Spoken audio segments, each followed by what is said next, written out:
तो वहीं खबर कासगंज से है, जहां 2 कोरोना संदिग्ध क्वारंटाइन सेंटर से फरार हो चुके हैं। आपको बता दें, एक ही परिवार को आधा दर्जन लोग क्वारंटाइन किए गए थे। आपस में किसी बात को लेकर विवाद हुआ था। सभी लोगों का आज क्वारंटाइन का समय पूरा हो रहा था। कोतवाली सदर इलाके के कलावती हॉस्पिटल का मसला है।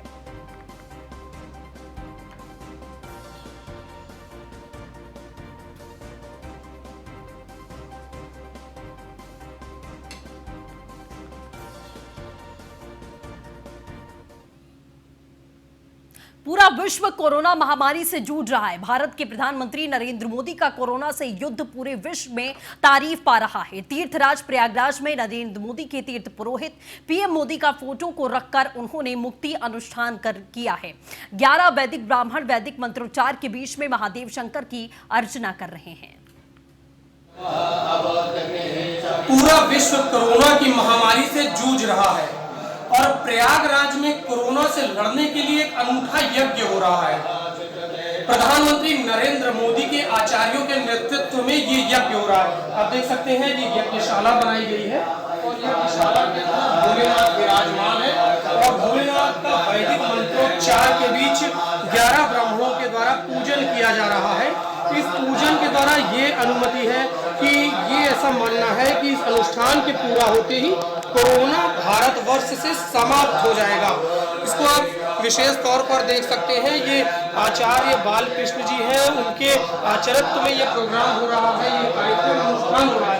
उनसे जानकारी लेते हैं कि ये क्या कार्यक्रम है। जी महाराज, स्वागत है आपका। यह कार्यक्रम कोरोना महामारी शांति के लिए हम सब 11 ब्राह्मणों द्वारा यह यज्ञ का कार्यक्रम 40 दिन के लिए प्रारंभ हुआ है, जो कि महादेव संपूर्ण जगत में विष पीने के लिए जो इनके पास क्षमता था वो किसी के पास नहीं है। इसलिए जो महामारी का प्रकोप है, यह महामारी का प्रकोप ब्राह्मणों द्वारा भगवान का नाम स्मरण करने से और हर हर महादेव का जो भी व्यक्ति हर हर महादेव का नाम लेगा उन तक महामारी का कोई भी प्रभाव नहीं पड़ेगा। इसीलिए भारतवासियों से हमारा करबद्ध प्रार्थना है कि वो सब जहाँ भी रहे हर हर महादेव का नारा अपने परिवार के साथ लगाते रहेंगे। यह महामारी का प्रकोप समाप्त धीरे धीरे समाप्त हो जाएगा। हर हर महादेव। तो जो ये यज्ञ हो रहा है, ये अनुष्ठान हो रहा है कोरोना से लड़ाई के लिए। कोरोना एक वैश्विक महामारी के रूप में पूरे प्रयागराज ही नहीं पूरे विश्व में अपने पांव पसार चुकी है। हमारे साथ जो प्रयागराज के विशिष्ट नेता है, नगर निगम के उपाध्यक्ष ओपी द्विवेदी, वो भी यहाँ पर मौजूद है। वो भी ब्रह्मत्व का काम कर रहे हैं, उनसे जानकारी लेते हैं। स्वागत है आपका। आप देख रहे हैं महाराज जी ने ये 40 दिनों का पाठ रखा है और इस वैश्विक महामारी से मुक्ति के लिए 40 दिनों का भगवान भोलेनाथ का ये पाठ यज्ञ रखा है और प्रतिदिन ये पाठ, और इसमें विशेष तौर पे महाराज जी का आदेश भी निर्देश भी है कि सोशल डिस्टेंसिंग का ख्याल रखा जाता है। सबको सैनिटाइज करके ही सब लोग बैठते हैं और व्यवस्था के अनुरूप ही पूजा पाठ का भी कार्यक्रम होता है, जिससे किसी प्रकार की कोई अव्यवस्था न हो। और जिस प्रकार से महाराज जी ने ये प्रार्थना की और महाराज जी का ये आशा है इस कार्यक्रम का कि ये 40 दिनों के अंदर हमारा पूरा देश पूरा विश्व इस महामारी से मुक्ति पाए और देश की इस महामारी से मुक्ति के लिए आह्वान किया गया और इसे किया जा रहा है। ओपी जी, ये जो यज्ञ किया जा रहा है किस तरह का यज्ञ है और कितने दिनों तक ये चलेगा और कितने दिन चल रहा है? जैसा कि आप देख रहे हैं ये कई दिनों से चल रहा है और ये 40 दिनों का अनुष्ठान है।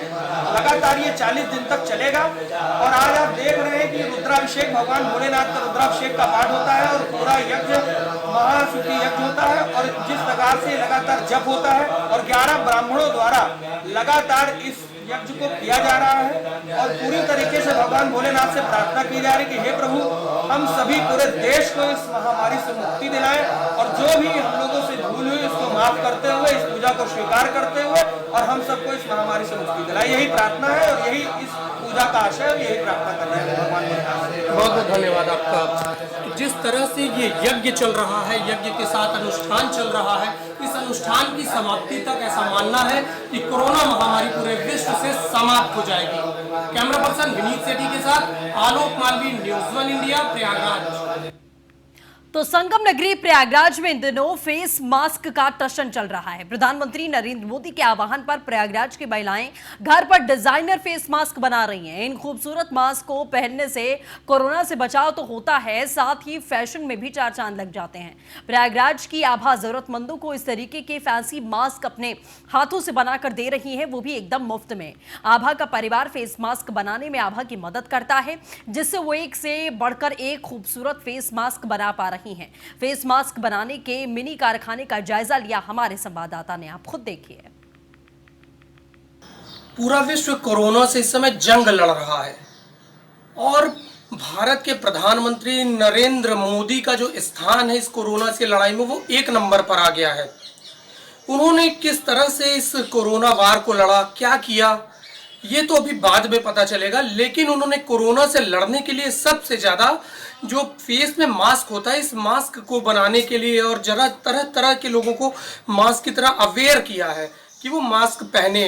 मास्क पहनने से काफ़ी फ़ायदे मिल रहे हैं और फ़ायदे मिलने के साथ ही जो अपना प्रयागराज है वो कोरोना मुक्त है। और प्रयागराज में इस समय जो फेस मास्क है उसका टशन चल रहा है और इस टशन को आभा जी ने अपना नाम दिया है। अलग अलग तरह से उन्होंने फेस मास्क बनाए। चलिए उनके घर पर चलते हैं और देखते हैं वहाँ क्या हो रहा है। आभा जी तरह तरह के मास्क का निर्माण करती है और इसके पीछे उनका पूरा परिवार भी लगा है। जिस तरह से प्रधानमंत्री नरेंद्र मोदी ने आह्वान किया था, उस आह्वान को देखते हुए जो आभा जी हैं वो तरह तरह के मास्क कलरफुल डिजाइनर बना रही हैं और इसका टशन भी चल रहा है। आप देख सकते हैं तरह तरह के मास्क मौजूद है। इसमें भारतीय जनता पार्टी का लोगो लगा हुआ भी मास्क इन्होंने बना रखा है। इसके साथ ही आप देख सकते हैं इनकी हस्बैंड है, बहू है, वो भी इनका साथ दे रही हैं और तरह तरह से जो मास्क बनाए जा रहे हैं उनको एक तरह से रख रही हैं और अलग अलग तरह से काम कर रहे हैं। सब लोग, पूरा परिवार मिलकर प्रतिदिन इस तरह के मास्क बनाता है और फ्री में लोगों को देता है। इससे किस तरह का टशन हो रहा है, किस तरह से अनुभव मिल रहा है, ये उनसे जानकारी लेते हैं। स्वागत है आपका न्यूज़ वन इंडिया में। माननीय मोदी जी ने जिस दिन से आह्वान किया उस दिन से मुझे एक जुनून की तरह हो गया कि नहीं, मुझे मास्क बनाना है और लोगों को बांटना है। मैं प्रतिदिन कम से कम 30-40 या कभी कभी 50 भी बना लेती हूँ और नेक्स्ट डे उसको मैं जितने हॉकर्स भाई हैं, सिलेंडर वाले हैं, सब्जी वाले हैं, उनको प्रतिदिन वितरित कर रही हूँ। और आज मैंने ये बनाया है हम अपने जो मेरे कार्यकर्ता भाई हैं बीजेपी के, उनके लिए बनाया है, क्योंकि वो बेचारे अपनी जान की परवाह किए बगैर मलिन बस्ती, यहाँ वहाँ गांव हर जगह जा रहे हैं। तो मैंने सोचा क्यों ना मैं उनके सम्मान में ये बनाऊं। उसके अलावा मैं अपनी बहनों के लिए कलरफुल मास्क बनाया है कि वो अगर ड्रेस पहने तो कम से कम अपनी मैचिंग का पहने मास्क। तो उनको मतलब ये कोई सोच रहा है ना कि अरे मास्क नहीं, ऐसे ही काम चल जाएगा। तो माननीय योगी जी ने बोला है कि जो भी मास्क नहीं लगाएगा तो उसे चालान भरना पड़ेगा। तो मैं सबसे ये रिक्वेस्ट करूंगी हाथ जोड़ के कि बहनों आइए मेरे पास लीजिए और मैं आपको सबको मास्क देने के लिए तैयार हूँ। आइए आप मेरे पास। और धन्य हो मोदी जी जिन्होंने इतना अच्छा आह्वान किया है और हम लोग उसको मानते हैं और मानेंगे और सभी लोग मानेंगे उसको। तो धन्य ऐसा देश का मेरा राजा, उसको सत सत नमन है मेरा। तो जिस तरह से यहाँ पर मास्क का निर्माण हो रहा है और आभा जी ने इसको टशन भी दिया है, तरह तरह के मास्क कलरफुल बना रही हैं और हाथ जोड़कर वो अपील लोगों से कर रही हैं कि अगर वो मास्क नहीं ले सकते हैं तो मेरे पास आएँ और फ्री में मास्क लेकर जाएं।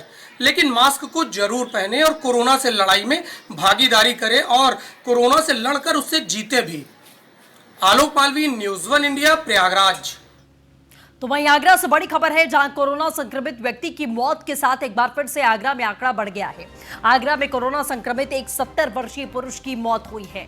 आगरा में पिछले 24 घंटों में कोरोना पॉजिटिव के 10 मामले आए हैं। आगरा में कोरोना संक्रमण से मरने वालों की संख्या 10 हो चुकी है। इस मामला सामने आने के बाद संख्या 371 से 81 पहुंची है। आगरा में 49 कोरोना के पॉजिटिव अब तक ठीक हो चुके हैं। फिलहाल 33 हॉटस्पॉट पर निगरानी रख रहा है जिला प्रशासन।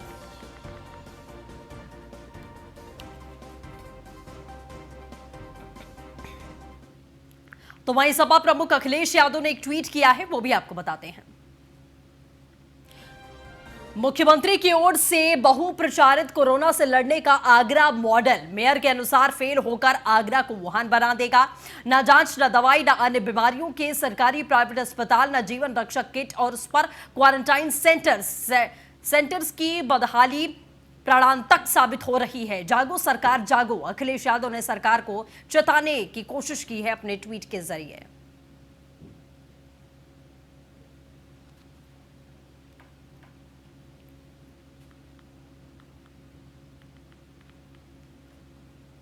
मुजफ्फरनगर से इस वक्त की बड़ी खबर है। केंद्रीय मंत्री संजीव बालियान की कोरोना रिपोर्ट नेगेटिव आई है। आपको बता दें, मेरठ महानगर के अध्यक्ष से मिलने के बाद में खुद को क्वारंटाइन किया था। दिल्ली से खुद को किया था होम क्वारंटाइन।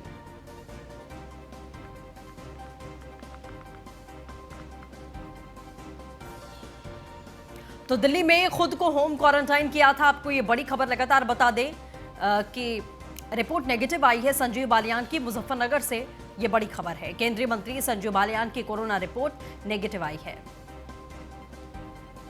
मेरठ महानगर अध्यक्ष से मिलने के बाद में खुद को उन्होंने दिल्ली में ही होम क्वारंटाइन किया था, जिसके बाद में उनकी टेस्ट रिपोर्ट सामने आ चुकी है और रिपोर्ट अच्छी खबर है कि नेगेटिव है।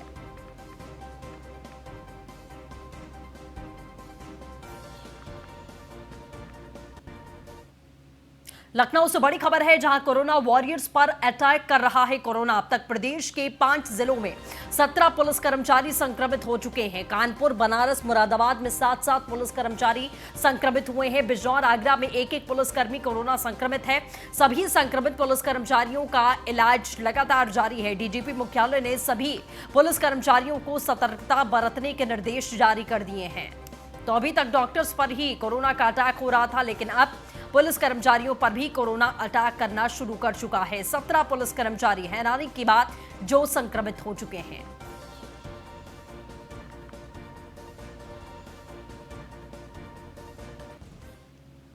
राज्यों के मुख्यमंत्रियों के साथ में प्रधानमंत्री मोदी की बैठक। कई मुख्यमंत्रियों ने लॉकडाउन बढ़ाने की मांग की है। उड़ीसा के सीएम ने लॉकडाउन बढ़ाने की मांग की है। महीनों तक रहेगा कोरोना का असर। गृह मंत्री अमित शाह भी लॉकडाउन बढ़ाने के पक्ष में दिखाई दिए हैं। 3 मई के बाद जहां हालात सही वहां राहत संभव है, नहीं तो मुमकिन है कि लॉकडाउन आगे बढ़ सकता है। हालांकि अभी तक इस पर कोई स्पष्ट ऐलान नहीं हुआ है, लेकिन तमाम मुख्यमंत्रियों से बातचीत करके प्रधानमंत्री ने हालातों को समझने की जरूर कोशिश की है कि किस राज्य में कितने बेहतर हालात हैं, कितने खराब हालात हैं। और कई मुख्यमंत्रियों ने सीधे तौर पर यह अपील की है कि लॉकडाउन को बढ़ाया जाए, क्योंकि महीनों तक इसका असर रहेगा। तो जहां पर 3 तारीख के बाद में राहत दिखाई देगी, वहीं पर कहीं ना कहीं छूट संभव मानी जाएगी, नहीं तो लॉकडाउन आगे बढ़ सकता है। हालांकि कोई स्पष्ट ऐलान अभी तक इस मामले को लेकर नहीं किया गया है।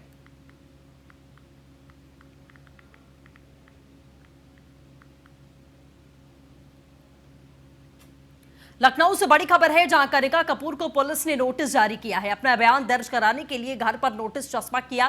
थाने पर आकर अपना लिखित बयान दर्ज कराने के लिए नोटिस जारी किया गया है। कनिका के बयान दर्ज होने के बाद पुलिस आगे की कार्रवाई तय करेगी। कनिका कपूर के खिलाफ सरोजिनी नगर थाने में कई एफआईआर दर्ज की गई थी। 11 मार्च को लखनऊ पहुंचने के बाद पार्टियों में शामिल हुई थी कनिका कपूर। उसके बाद में कोरोना पॉजिटिव हुई थी। इलाज के बाद में ठीक होकर अपने घर रवाना है।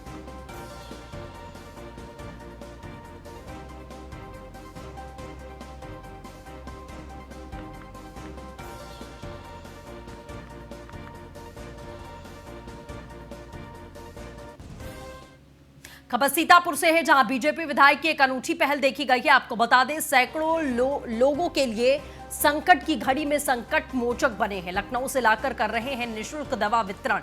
सोशल मीडिया सहायता समूह बनाकर लोगों की मदद के लिए उतरे हैं।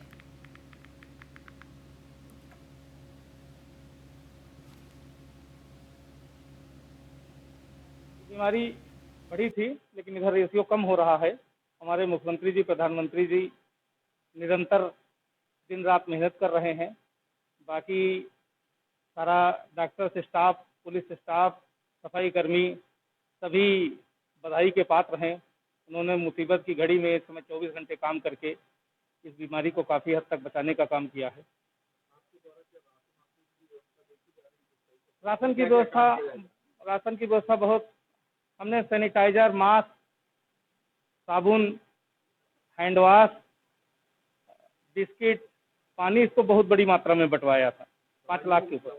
अब इस समय मैं यहाँ से व्हाट्सएप पे पर्चा लेता हूँ, फेसबुक पे भी डाला है, अपने सभी मंडल अध्यक्ष, सभी मंडल महामंत्री, मंडल उपाध्यक्ष सभी को सूचना है। एक विधायक कोविड-19 ग्रुप बनाया है, उस पे भी पर्चे आते हैं, हमारे पर्सनल नंबर पे भी पर्चे आते हैं। उन पर्चों को मैं लखनऊ से दवा ला करके यहाँ लोगों को बुला करके पूरी विधानसभा में।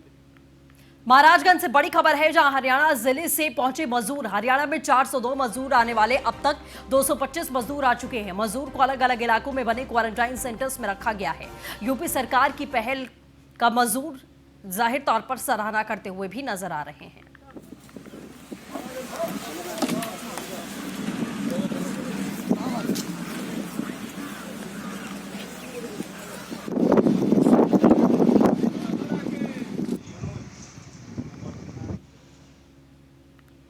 कातिल कोरोना को चमगादड़ों से निकले हुए वायरस के रूप में देखा जा रहा है। कहा जा रहा है कि चीन में चमगादड़ों से वायरस निकला।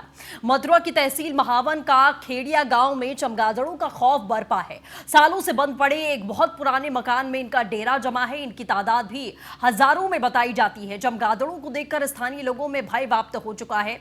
चमगादड़ का आतंक लगातार बरकरार है। महावन की खेड़िया गांव में दहशत है। वर्षों से बंद पड़े एक पुराने मकान में हजारों की मात्रा में चमगादड़ है। चमगादड़ों को देखकर जाहिर तौर पर स्थानीय लोगों में भय की स्थिति है और अभी तक किसी भी अधिकारी ने इस मामले पर संज्ञान लेना जरूरी नहीं समझा है।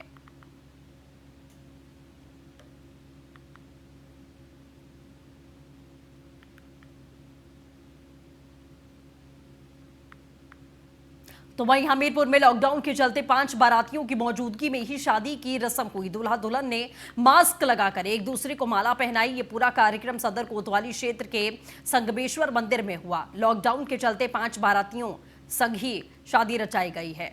संगमेश्वर मंदिर में 10 लोगों के साथ में शादी। दूल्हा दुल्हन ने मास्क लगाकर एहतियात बरतते हुए एक दूसरे को माला पहनाई और शादी के बंधन में बंधे। सदर कोतवाली इलाके के संगमेश्वर मंदिर में शादी का कार्यक्रम आयोजित किया गया था।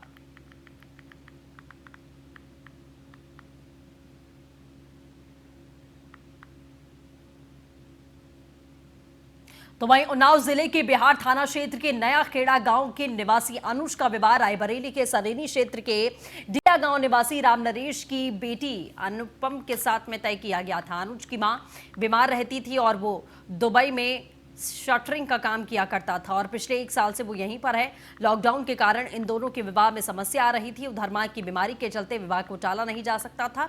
तब अनुज ने बिहार थाने जाकर अपनी समस्या बताई और शादी की अनुमति मांगी तो पुलिस ने सोशल डिस्टेंसिंग के मानक के साथ शादी करने की अनुमति देते हुए कहा कि बारात में से 5 लोग ही शामिल होंगे और नियमों का पालन करना होगा। इस तरीके से अनुज बारात लेकर अनुपम के घर पहुंचा और रीति रिवाज के साथ में सादगी के साथ उन दोनों का विवाह संपन्न हुआ।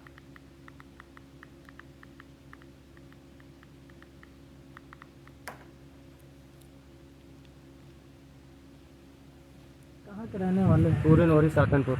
आज आप कहाँ आए हैं? आज हम बारात लेके आए अपने बुआ के लड़के की।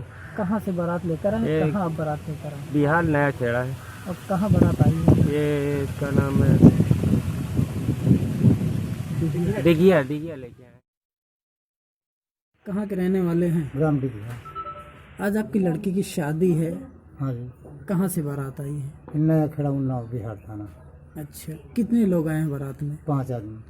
लड़की की शादी, जिसकी शादी, उसका क्या नाम है? अनुज कुमार। आपकी बेटी का क्या नाम है? अनुपम जी। ये लॉकडाउन का जो है कि आप नियम पालन के अनुसार कर रहे हैं। मजबूरी थी, नहीं शादी न करते। लड़की की माँ की तबीयत खराब रहती है। अच्छा, आज 3-4 साल से मजबूरी बस शादी हुई है। कहाँ के रहने वाले हैं? ग्राम नया खेड़ा, पोस्ट गौरव, थाना बिहार। सर 5 लोग आए हैं हम्म। और ग्राम डिघिया, पोस्ट मीठापुर, रायबरेली आए हैं। सर पूरा शांति भरा माहौल रखा, लॉकडाउन का पालन करते हुए सर। कोई धूमधाम नहीं सर, सिंपल कार्यक्रम रखा।